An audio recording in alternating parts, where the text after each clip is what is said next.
पहले आप इस वीडियो को सुनो, उसके बाद आप अपना राय रखना। छोटा सा चेंज आया था 1947 15 अगस्त और प्रगति हुई। मैं ये नहीं कह रहा हूं कि प्रगति नहीं हुई, मगर मैं ये भी कह सकता हूं, और मैं कांग्रेस पार्टी का सिपाही हूं, मैं ये भी कह सकता हूं कि पिछले 10-15 साल में कांग्रेस पार्टी को जो करना था वो नहीं किया। मैं अगर ये नहीं कहूं आपसे तो मैं आपसे झूठ कह रहा हूं। ये थे राहुल गांधी, ये बता ये रहे हैं कि मैं कांग्रेस पार्टी का सिपाही हूं, और वो सच्चाई बयान कर रहे हैं। वो ये भी बता रहे हैं कि कांग्रेस पार्टी को जो पिछले 10 या 15 साल में जो करना चाहिए वो नहीं किया है, और ये फैक्ट है। अगर आप एक अच्छे नेता की पहचान होती है कि वो जो सच है वो लोगों के सामने रखे और झूठ से लोगों को गुमराह नहीं करे। और वो ये भी बता रहे हैं कि अगर 15 साल में मुझे वो करना चाहिए जो पिछले 15 साल में मैंने नहीं किया। वो सबसे बड़ी उसने गलती ये किया कि अगर मैं चाहता तो आरएसएस संगठन को मैं मिटा सकता था, लेकिन उसने बैन किया, कांग्रेस मिटा नहीं सका। कभी कभी क्या होता है कि बड़ी बड़ी संगठन से भी ना जो सेंट्रल गवर्नमेंट होता है, कभी उनको फायदा होता है, कभी उसके अगेंस्ट भी खड़ी हो जाती है। लेकिन मैं अभी आपको ये कहूंगा कि राहुल गांधी वो नेता है जो वो हक पे चलने की बात कर रहे हैं। आपने एक वीडियो देखा होगा कि एक दलित आदमी था, बूढ़ा था। अमूमन खुले तौर पे आप ये देखते होंगे कि कोई व्यक्ति अगर मर जाता है या उसके ऊपर कोई अत्याचार करता है, उसके ऊपर कोई मारता है, कुछ अलग दुर्व्यवहार करता है, तो वो सिर्फ या तो भगवान का नाम लेता है या तो खुदा का नाम लेता है। लेकिन उस व्यक्ति को लोगों ने सोशल मीडिया पे देखा गया वीडियो में, लेकिन ये चीजें रिपोर्ट पे गोदी मीडिया नहीं चलाती है, क्योंकि गोदी मीडिया सिर्फ दो ही चीज चलाती है।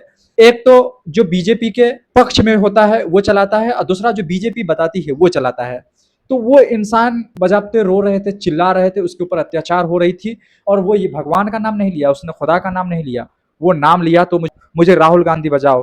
कहीं ना कहीं अभी जो राहुल गांधी है, एक जो पिछड़े वर्ग के लोग हैं, जो निचले स्तर के लोग हैं, उसकी राजनीति कर रही है, उसकी डिफेंस कर रही है, उसकी बचाव कर रहे हैं। लेकिन बीजेपी ने इस देश को, एक तो 1947 में वहां पे विभाजन हुआ है, लेकिन आज हमारे देश के ही अंदर हमारे नेता ऐसे ऐसे काम कर रहे हैं, ऐसे ऐसे अपने राजनीतिक फायदों के लिए लोगों को इमोशनली ब्लैकमेल कर रहे हैं, इमोशनली टॉर्चर कर रहे हैं।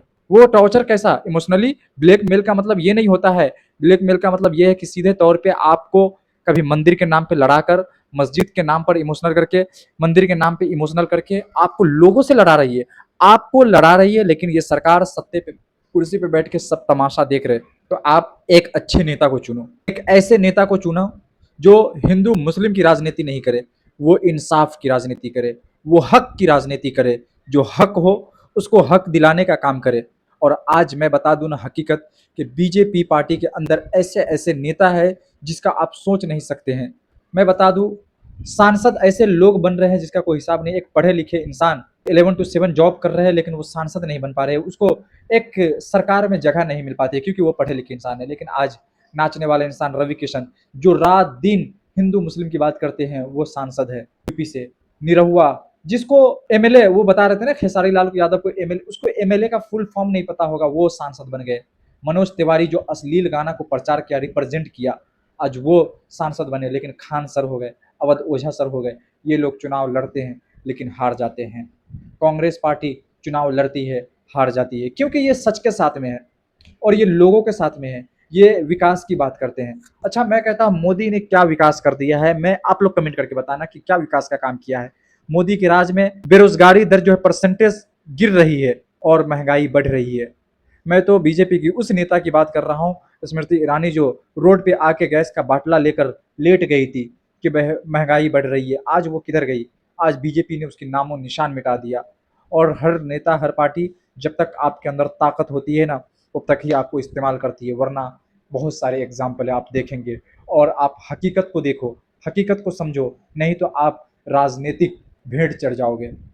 जैसे बलि नहीं चढ़ाते, उस तरीके से आपको चढ़ा दिया जाएगा, आपको पता ही नहीं चलेगा। और मेंबर ऑफ पार्लियामेंट, राज्यसभा और पार्लियामेंट में, सांसद भवन में एक ही थाली में सब नेता बिरयानी खाते हैं, लेकिन आपके थाली को बांट दिया है, आपको बंटवारा कर दिया है, और आपको एक नहीं बल्कि एक से कई अनेक कर दिया है।